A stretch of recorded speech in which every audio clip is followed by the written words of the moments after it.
The afternoon sun filtered through stained glass windows, painting rainbow patterns across the stone floor of St. Catherine's Cathedral. Natalie Hayes stood perfectly still at the altar, her ivory dress flowing around her like a frozen waterfall. The bouquet of white roses trembled in her hands. She had been standing there for 17 minutes, though it felt like 17 hours. Behind her, 300 guests shifted uncomfortably in the wooden pews. Whispers rippled through the crowd like wind through grass. Her mother dabbed at her eyes in the front row. Her father kept checking his phone, hoping for a message that would explain everything. Claire, her maid of honor, stood frozen in her champagne-colored dress, unsure whether to approach or give space. Father Benedict, the priest who had baptized Natalie as a baby, touched her shoulder gently. "Perhaps we should step into the vestry for a moment," he suggested kindly. Natalie shook her head. She could not move. If she moved, it would become real. Trevor Ashford, the man she had loved for 4 years, the man who had proposed under the stars at their favorite beach, the man who had promised forever just 6 months ago, was not coming. The stranger in the doorway on Montgomery had not planned to enter the cathedral that day. His meeting with the City Planning Commission was scheduled for 3 o'clock in the municipal building next door. But as he walked past the church, he noticed the unusual scene. Wedding guests congregated outside in clusters, some angry, some sympathetic, all confused. Curiosity pulled him through the heavy wooden doors. He stepped into the back of the cathedral and immediately understood. A bride stood alone at the altar, surrounded by flowers and candles and the suffocating weight of abandonment. Owen knew that weight. He had carried it for 3 years, since the night Sophie died. The bride turned slowly. No one saw her face clearly for the first time. She was not crying. That struck him as remarkable.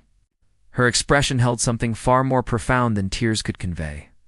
It held the quiet comprehension that life had just shifted on its axis, that the future she had imagined had evaporated like morning mist. She began walking down the aisle. Each step seemed to require immense effort, as though she were wading through deep water. Guests reached out as she passed, murmuring condolences she did not seem to hear. When she reached the back of the cathedral, her bouquet slipped from her fingers. Owen moved without thinking. He picked up the roses and held them toward her. "These belong to you," he said quietly. Natalie looked up at him. Her eyes were the color of storms, gray and turbulent. "Thank you," she whispered. Owen should have handed her the flowers and walked away. Instead, he found himself saying, "I know a place nearby where you could sit. Somewhere quiet. If you need that." The aftermath. Natalie stared at this stranger with his kind eyes and expensive suit. She should have said no. She should have gone with Claire or her parents. But the thought of facing their pity, their questions, their attempts to make sense of the senseless, felt impossible. "I don't even know you," she said. "I know. But sometimes that makes it easier." Something in his voice told her he understood, not theoretically, but from experience. She found herself nodding. Outside the cathedral, chaos reigned. Natalie's mother rushed toward her, but Natalie held up a hand. "I need some time alone," she said, her voice steadier than she felt. "I'll call you tonight, Natalie, sweetheart, please," her mother pleaded. "Promise." "Just a few hours." Claire appeared at her side. "Are you sure about this?" "I can come with you." "I'm sure," Natalie said, though she was not sure of anything anymore. Owen had a car waiting at the curb, sleek black sedan with a driver who asked no questions.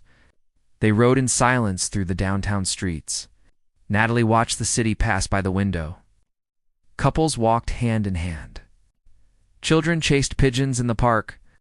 The world continued turning as if her life had not just collapsed. The Loftones home occupied the top floor of a converted warehouse overlooking the harbor. Floor-tootling windows framed the water and sky. The space was immaculate, furnished in grays and whites with touches of dark wood. But despite its beauty, something about it felt hollow, like a stage set waiting for actors who never arrived. "The guest room is through there," Owen said, pointing down a hallway. "There are clothes in the closet that might fit. My sister stays here sometimes. Help yourself to anything you need." Natalie stood in the center of the living room, still holding her bouquet. "Why are you doing this?" "You don't know me. For all you know, I could be unstable. Owen considered the question. 3 years ago, my wife died. Sudden illness. We had argued that morning about something trivial. I can't even remember what now. When she collapsed at work, I was in a meeting. By the time I got to the hospital, she was gone. For months afterward, I felt like I was drowning in a room full of people who wanted to help but couldn't possibly understand. What I needed was space to breathe without having to explain myself. Natalie's grip on the bouquet loosened. I'm sorry about your wife, and I'm sorry about today. They stood in silence as the afternoon light shifted across the floor. Finally, Natalie said, I should probably take off this dress. Of course. Take your time. In the guest room, Natalie removed the ivory gown carefully. She had spent months choosing it, hours being fitted, days imagining Trevor's face when he saw her walking down the aisle. Now it seemed like a costume from someone else's life. She found jeans and a soft sweater in the closet, both slightly too large but comfortable. When she returned to the living room, Owen had made tea. They sat by the windows, watching boats move across the harbor. Neither felt the need to fill the silence with meaningless words. For the first time since standing at that empty altar, Natalie felt like she could breathe. The first night as evening fell, Owen ordered dinner from a nearby restaurant. They ate quietly, occasionally exchanging small observations about nothing important. Natalie learned that Owen had built his real estate company from a single property he had renovated himself. Owen learned that Natalie taught second grade and spent her weekends volunteering at the children's hospital. Did you love him? Owen asked suddenly. Natalie thought about Trevor. His steady presence, his practical nature, the way he always made lists and followed them. I thought I did. But maybe I loved the idea of the life we were supposed to build more than I loved him. Does that make me shallow? It makes you human. That night, lying in the guest room bed, Natalie stared at the ceiling and wondered how she had arrived at this moment. 24 hours ago, she had been excited about her wedding. Now she was in a stranger's home, wearing borrowed clothes, with no idea what came next. But strangely, she did not feel lost. She felt like she had been found. Natalie woke to unfamiliar silence. No traffic noise from the street below her apartment. No neighbors arguing through thin walls. Just the gentle sound of water lapping against dock pilings and gulls calling over the harbor. For a moment, she forgot where she was. Then memory crashed over her like a wave. The wedding. Trevor's absence, a stranger who had offered shelter. She found Owen in the kitchen, already dressed in charcoal trousers and a crisp white shirt. He was reading something on his tablet while coffee brewed. He looked up when she entered. There's fresh coffee, he said simply. I had my assistant bring over some clothes that might fit better. They're in the guest room closet. Natalie poured herself a cup, grateful he was not asking how she slept or how she felt. Thank you for everything. I should probably figure out where I'm going today. Owen set down his tablet. Where were you planning to live after the wedding? Trevor had a house in Riverside Heights. We were going to move in together after the honeymoon. She laughed bitterly. I gave up my apartment last month. Everything I own is in storage or at his place. Stay here, Owen said, until you figure things out. I can't impose like that. You're not imposing. This place has too many empty rooms anyway. He checked his watch. I have meetings all day, but there's food in the refrigerator. Make yourself at home. Really. After Owen left, Natalie explored the loft properly. Every surface was clean, every book aligned perfectly on shelves. There were no personal photographs, no mementos, nothing that revealed the man who lived here. Except for one thing. On a shelf in his study, she found a small wooden box. Inside was a wedding ring and a photograph of Owen with a beautiful woman who had dark curls and a radiant smile. Sophie, she assumed. Natalie replaced the box carefully and felt a strange kinship with the woman in the photo. Both of them had shaped Owen's understanding of love and loss. The unraveling 3 days passed in a strange rhythm. Owen left early each morning and returned late each evening. They would share dinner, sometimes talking, sometimes sitting in comfortable silence. Natalie began to notice small things about him. The way he rolled up his sleeves when he cooked, how he always made extra coffee in case she wanted a second cup. The fact that he read mystery novels before bed, something that seemed at odds with his serious demeanor. On the fourth day, Claire showed up at the loft unannounced. Owen's doorman had called up for permission, and Natalie had agreed to see her friend. "I've been worried sick," Claire said, pulling Natalie into a fierce hug. "Your parents are going crazy. You need to call them, I know." "I will." Claire looked around the expensive loft. "Who is this guy? And why are you staying with a complete stranger instead of coming to my place? He's just someone who understood what I needed. Space without judgment." "Natalie, Trevor has been calling everyone. He wants to explain." Natalie's stomach tightened. "Explain what?" "How you abandoned someone at the altar." "There's no explanation that makes that acceptable." Claire sat on the sofa, her expression troubled. "He told your dad that he panicked, that he realized the morning of the wedding he was not ready, that he cares about you, but could not go through with it." That's so... Instead of talking to me like an adult, he just disappeared. That tells me everything I need to know about Trevor Ashford. Your mom thinks you should at least hear him out. My mom can think whatever she wants. I'm done being the person everyone else wants me to be. After Claire left, promising to relay messages to Natalie's family, Natalie felt exhausted. She had spent so long trying to be perfect. The perfect teacher, the perfect daughter, the perfect fiancé. Where had it gotten her? Standing alone at an altar while 300 people watched her dreams crumble. The conversation that changed everything that evening. Find Natalie on the balcony, wrapped in a blanket and staring at the darkening sky. He joined her without speaking, holding 2 glasses of wine. "My friend came by today," Natalie said. "She thinks I should talk to Trevor. Here's explanation. Do you want to?" But everyone seems to think I owe him that." Owen was quiet for a moment. "You don't owe anyone anything. Not him. Not your family. Not even yourself. It's the kindest thing we can do is simply let something end. Is that what you did? After Sophie?" I took a long drink of wine. I tried to. Everyone wanted me to talk about it, to process my grief publicly. Her family wanted me at every memorial event. My family wanted me to move on quickly. What I wanted was to be left alone long enough to figure out who I was without her. Did you figure it out? I'm still working on it. Natalie turned to look at him. The harbor lights reflected in his eyes. Can I ask you something personal? You can ask. I might not answer. Do you blame yourself for what happened to Sophie? Owen's jaw tightened. Every single day. We fought that morning. I told her I needed space, that her family was too involved in our lives, that I felt suffocated. She left angry. If I had just kept my mouth shut, she would have stayed home that day. She would not have been driving when it happened. You can't know that. Life doesn't work in straight lines like that. Maybe not. But knowing that does not make the guilt disappear. Natalie understood that burden intimately. She had spent the past 4 days replaying every moment with Trevor, searching for signs she had missed, ways she could have prevented the disaster. I keep thinking I should have seen it coming, she admitted. Trevor had been distant for weeks. He kept saying he was stressed about work. I believed him because I wanted to, because the alternative meant facing something I was not ready to face, which was what? That maybe we were not right for each other.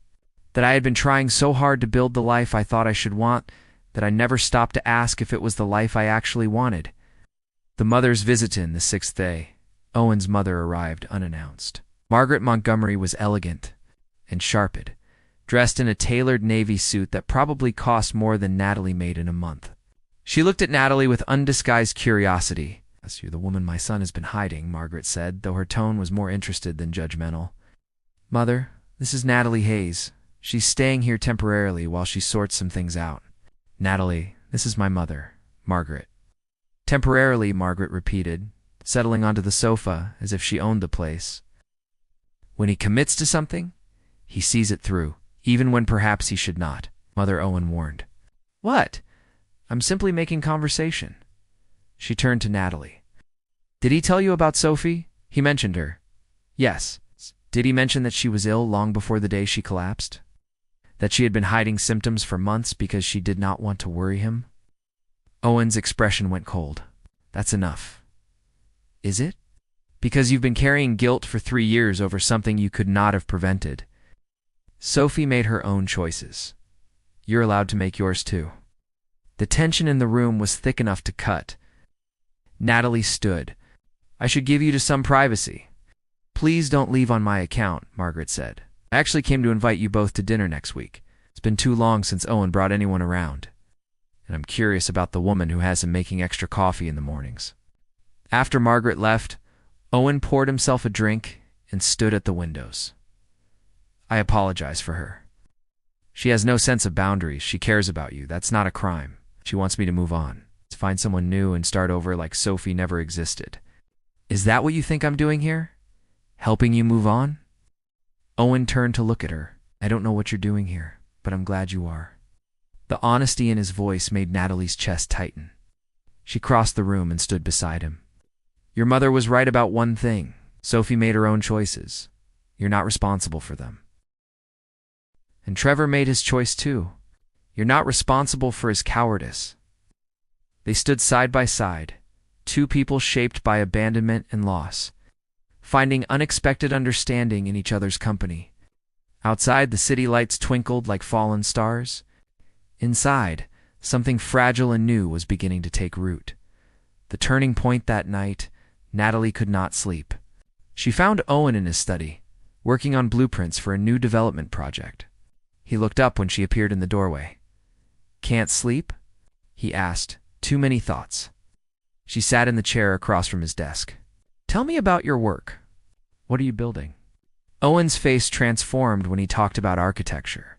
The careful walls he maintained dropped away, revealing passion and creativity she had not seen before. He showed her his plans for converting an old factory into affordable housing units with community spaces and green roofs.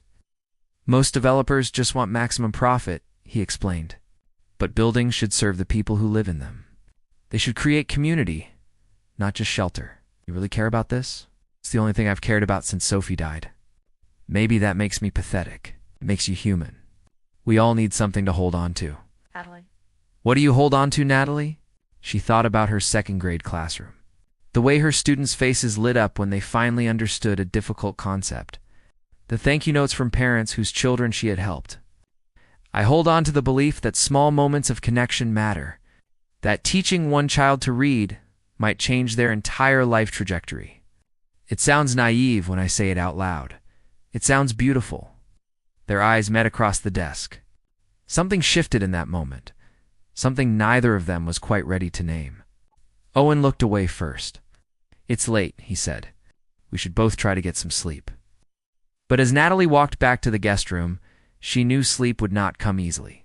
Because somewhere in the past 6 days, this stranger's home had started to feel like a sanctuary, and the man who had offered her shelter was becoming someone she could not imagine living without. The question was whether he felt the same way, or whether she was simply a project for him. Another broken thing he was trying to fix. 2 weeks had passed since the wedding that never was. Natalie had settled into a rhythm at Owen's loft that felt both temporary and permanent. She had started substitute teaching at a nearby elementary school, slowly rebuilding the pieces of her life. Owen had begun coming home earlier, and they had fallen into an easy partnership. Cooking together, sharing stories, finding comfort in the quiet spaces between words. Then Trevor called. Natalie stared at her phone as it buzzed on the kitchen counter. Owen looked up from the vegetables he was chopping for dinner. You don't have to answer, he said simply. But Natalie knew she did. Not for Trevor's sake, but for her own. She needed to close this chapter properly. She answered on the 4th ring. Natalie, thank God. I've been trying to reach you for weeks. Trevor's voice sounded strained, desperate even. What do you want, Trevor? I want to explain. I want to apologize. Can we meet? Just for coffee, please. Natalie looked at Owen, who had returned his attention to the cutting board, giving her privacy while staying present. Fine. Tomorrow. The cafe on Mariner Street. 2 o'clock. After she hung up, Owen asked, Are you sure about this? No, but I need to do it anyway. The explanation the cafe was nearly empty when Natalie arrived. Trevor sat at a corner table, looking thinner than she remembered. His usually perfect hair was disheveled, and there were dark circles under his eyes. When he saw her, he stood so quickly he nearly knocked over his chair. Natalie, you look good. She sat down across from him, keeping her expression neutral. You have 30 minutes? Talk. Trevor ran his hands through his hair. a nervous gesture she recognized from their years together. I panicked. The morning of the wedding, I woke up and everything felt wrong. Not wrong with you, but wrong with me. I looked at my life and realized I had been following a script someone else wrote. My parents wanted me to marry well, settle down, have children. But I never stopped to ask what I wanted. So you just left. Without a word, without even the courtesy of a text message. I know. I know how terrible that was. I drove to the coast and sat in my car for hours, trying to figure out what to do. By the time I realized I needed to come back and explain, it was too late. The damage was done. Natalie felt surprisingly little as she listened. No anger, no sadness, just a distant sense of recognition. You're right. The damage was done. But not because you left Trevor. The damage was done months before that, when we both stopped being honest about what we wanted. I still care about you. I'm sure you do. But caring about someone is not the same as loving them. Not really. Real love doesn't run away when things get scary. It doesn't leave someone standing alone in front of 300 people. Trevor reached across the table for her hand, but Natalie pulled back. I want another chance. We can start over, do things differently this time. No, Trevor. We can't. Is this about that guy? The one you've been staying with? Your mom told me? Natalie felt a flash of irritation. Of course, her mother had been talking to Trevor. This has nothing to do with anyone else. This is about the fact that you showed me exactly who you are when things get difficult. And I believe you, Natalie, please. I hope you figure out what you want, Trevor. I really do. But it's not going to be with me. We're done. Truly done. She stood to leave, and Trevor grabbed her wrist. You're making a mistake. Maybe, but it's my mistake to make. As she walked out of the cafe, Natalie felt lighter than she had in months. Not because she had closure, but because she had chosen herself. For the first time in years, she had put her own needs first. The confession Owen was waiting when she returned to the loft. He looked up from his laptop with concern. How did it go? Better than expected? I told him we were finished. How do you feel? Natalie sat beside him on the sofa. Free, scared, hopeful, all at once. Owen closed his laptop and turned to face her fully. There's something I need to tell you. My mother invited us to her anniversary party this weekend. She thinks we're together. I should have corrected her, but I didn't. Why not? Because part of me wanted it to be true. The air between them seemed to thicken. Natalie's heart began to race. Owen, I know this is complicated. I know you just ended things with Trevor. I know you're still figuring out who you are after everything that happened. But I need you to know that having you here these past 2 weeks has changed something in me. This place was just walls and furniture before. Now it feels like a home. I feel the same way, Natalie admitted, but I'm terrified. What if this is just both of us clinging to each other because we're lonely? What if we're not really ready for this? Owen reached out and took her hand. His palm was warm, solid, real. What if we are ready? What if everything that happened to us, all the pain and loss, was preparing us for this moment? That's a beautiful thought. But life doesn't work like that, doesn't it? You walked into my life on the worst day of yours. I offered you shelter when I had been living in isolation for 3 years. If that's not fate or destiny or whatever you want to call it, then I don't know what is. Natalie looked at their joined hands. She thought about Trevor's panic, his inability to commit. Then she thought about Owen's steady presence, the way he had given her space to heal, without demanding anything in return. Scared, she whispered.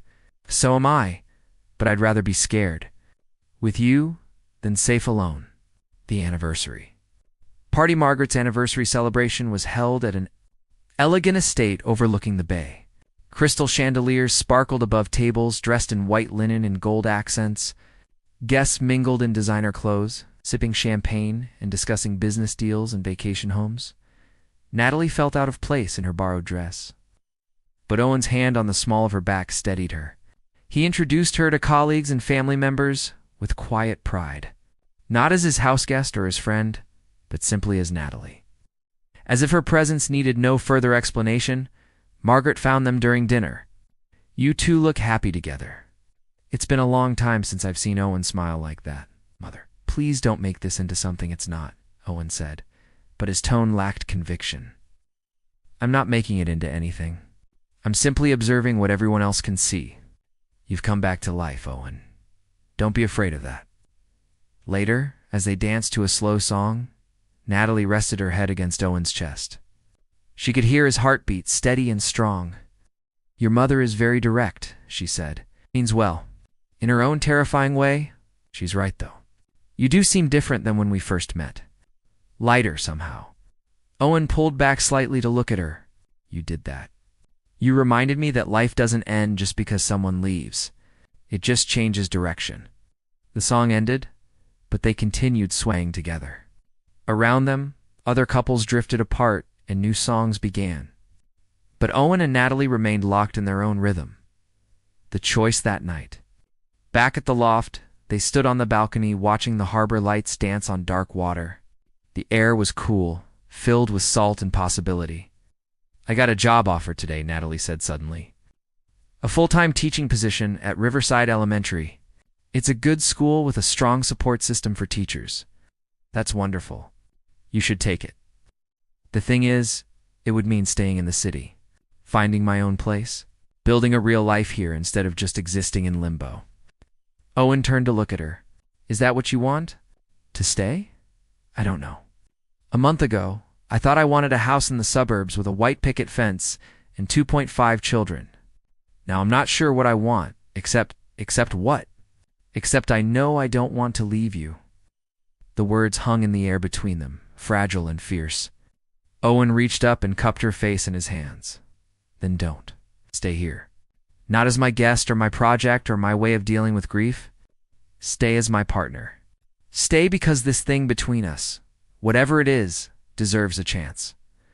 Owen, we barely know each other. I know you take your coffee with too much cream and not enough sugar.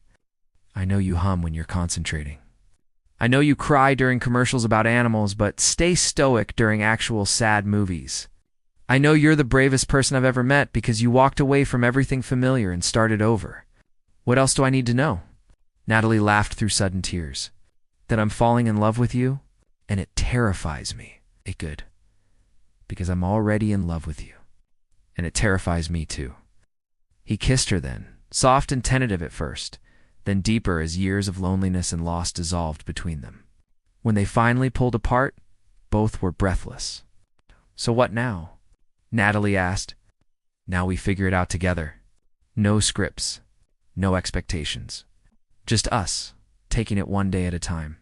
I can do that." Yeah. 6 months later, Rangeley stood in her new classroom, arranging books on shelves and hanging student artwork on walls. The space was bright and welcoming, filled with the promise of young minds ready to learn. Through the window, she could see Owen's car pulling into the parking lot. He had taken to picking her up after work, claiming it was on his way home, even though it absolutely was not.